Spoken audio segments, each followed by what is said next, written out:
नमस्कार, मेरा नाम है राघव और आप देख रहे हैं बोल तंत्र।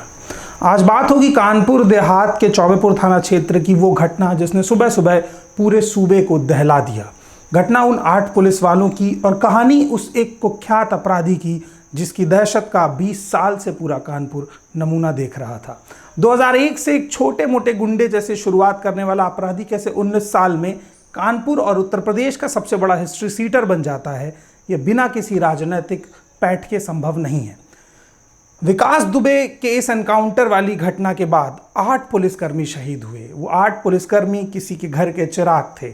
उनमें से कुछ परिवारों के घर इतने गरीब हैं कि उनके आगे की जीविका चलने का साधन अभी तक तय नहीं हो पाएगा।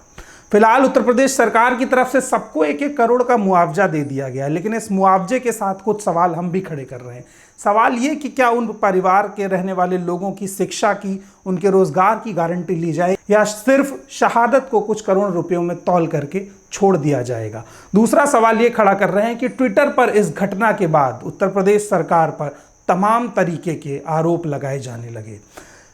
विकास दुबे एक ऐसा अपराधी है जिसके अपराध की दास्तां 20 साल पुरानी है और इस 20 साल में सपा, बसपा और भाजपा तीनों को यूपी में सरकार बनाने का मौका मिला।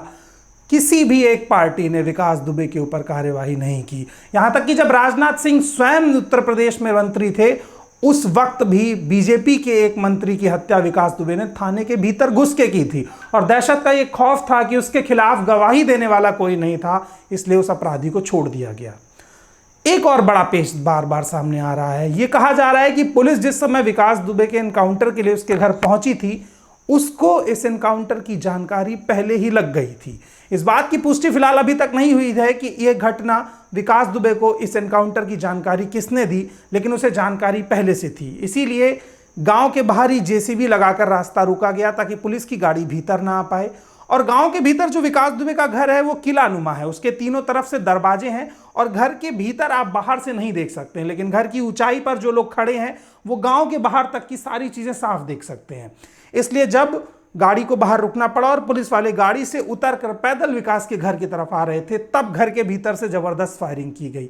50 राउंड से ज्यादा फायर किए गए और AK-47 की बुलेट्स तक बरामद हुई। आप सोचिए कि उत्तर प्रदेश के कानपुर के भीतर, जो सबसे बेहतर शहर में से एक शहर माना जाता है, AK-47 रखने वाले कुख्यात अपराधी पनप रहे हैं और उत्तर प्रदेश की योगी सरकार बार बार यहां कानून व्यवस्था के एकदम बेहतर होने का दावा करती है। कोई चीज इतना बेहतर कैसे हो सकती है कि शहर के भीतर AK-47 जैसी बंदूकें गांव में सरेआम लोग रखें।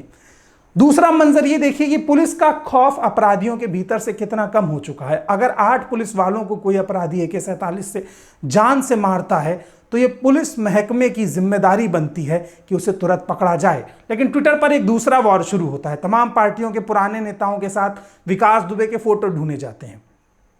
एक खराब चीज ये भी हुई कि योगी आदित्यनाथ के साथ उनकी ही पार्टी के विकास दुबे नाम के किसी दूसरे जिलाध्यक्ष की फोटो को ट्विटर पर यह कह के ट्रेंड कराया गया कि ये वही विकास दुबे है जिसके एनकाउंटर के लिए पुलिस गई थी। तो इस अफवाह में मत पड़िए। वो फोटो योगी आदित्यनाथ के साथ जिस विकास दुबे की है वो एनकाउंटर वाला विकास दुबे नहीं है, बल्कि वो पार्टी का ही एक सदस्य है। इसके साथ साथ सपा पार्टी के कुछ पोस्टरों पर विकास दुबे की फोटो भी ट्विटर पर ट्रेंड कराई गई।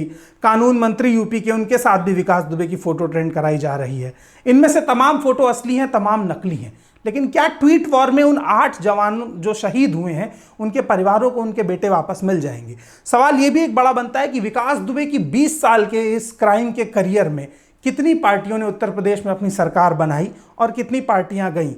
इस बीच कई बार विकास दुबे गिरफ्तार भी हुए और वो छोड़े भी गए। आप सोचिए कि कानून किस तरीके से काम करता है। ऐसे क्रिमिनल ना तो किसी पार्टी के सगे होते हैं और ऐसी पार्टियां ना किसी क्रिमिनल की सगी होती हैं। जिसको जब जिसकी आवश्यकता होती है वो उसका इस्तेमाल करता है और जनता हमेशा ऐसे ही ट्वीट्स को ठेलती रहती है और सरकार पे सवाल खड़े करती रहती है। आज सवाल हमें यह करना चाहिए कि जब देश की सरकार अपराध मुक्त भारत बनाने की बात करती है, योगी आदित्यनाथ उत्तर प्रदेश में कानून व्यवस्था को बेहतर करने की बात करते हैं, तब क्या ट्विटर पर बीजेपी और विकास दुबे के संबंध को स्थापित करके हम यहां पर सुख शांति कायम कर सकते हैं? क्या सपा से उसके रिश्ते को जोड़ करके हम बीजेपी को साफ कोने से निकाल सकते हैं? जवाबदेही उसी की होती है जो सत्ता में होता है। मुख्यमंत्री आदित्यनाथ ने हालांकि पूरी रिपोर्ट मांगी है, लेकिन क्या रिपोर्ट मांगने से ही सारी चीजें साफ हो जाएंगी? एक अल्टीमेटम जरूर देना चाहिए कि 6 दिन, 7 दिन, 8 दिन या 9 दिन या 10 दिन या 15 दिन या 1 महीने में भी क्या ये कानून व्यवस्था उस शातिर अपराधी को पकड़ पाएगी या नहीं पकड़ पाएगी, इस बात की सफाई जरूर दी जानी चाहिए। उत्तर प्रदेश में कानपुर एक ऐसा इलाका है जहां छोटे मोटे अपराध होते रहते हैं, लेकिन 8 पुलिसकर्मियों की गोली से हत्या कर दी जाए, ऐसा मैं अपने पूरे इतिहास में पहली बार सुन रहा हूं। जब इंस्पेक्टर, सब इंस्पेक्टर और सीओ जैसे सीनियर अफसरों की, वो भी AK-47 से यूपी के भीतर हत्या की गई हो। ये उत्तर प्रदेश के इतिहास में कानून व्यवस्था के ऊपर सबसे करारा तमाचा है। और योगी आदित्यनाथ से भी ये सवाल है कि उनकी कानून व्यवस्था जिस ढर्रे पर काम कर रही है, इतना बड़ा दोषी इतने दिनों से बाहर कैसे घूम रहा था। ऐसा नहीं है कि विकास दुबे कोई छोटा मोटा अपराधी था। सभी पार्टियों के सीनियर लीडर्स के साथ उसके अच्छे संबंध थे, सीनियर वकीलों के साथ उसका उठना बैठना था, यहाँ तक कि पुलिस महकमे के भी अधिकारियों के साथ उसकी बेहतर बातचीत थी। ऐसा इसलिए कह रहा हूँ कि विकास दुबे को ये जानकारी कैसे मिली कि आज उसके घर दबिश दी जाने वाली है। वो तमाम 8 पुलिसकर्मी जो शहीद हुए हैं, उनकी शहादत पर श्रद्धांजलि जरूर देनी चाहिए। आपको मोमबत्ती और कैंडल लगा करके उनकी फ़ोटो के साथ अपनी फेसबुक, ट्विटर और तमाम सोशल साइट्स पर ज़रूर चलाना चाहिए। लेकिन उसके साथ साथ एक सवाल है जो आपको उत्तर प्रदेश सरकार से करना चाहिए, क्या ये मौतें 8 आखिरी मौतें हैं? इसके बाद यूपी की कानून व्यवस्था सुधर जाएगी तो हम सरकार को माफ़ कर सकते हैं, लेकिन इसके बाद भी अगर हालात जस के तस रहते हैं तो जनता को ये समझना होगा कि इस प्रदेश के भीतर अगर CO, SO और सब इंस्पेक्टर सुरक्षित नहीं हैं तो आप अपने घर के भीतर भी सुरक्षित नहीं हैं।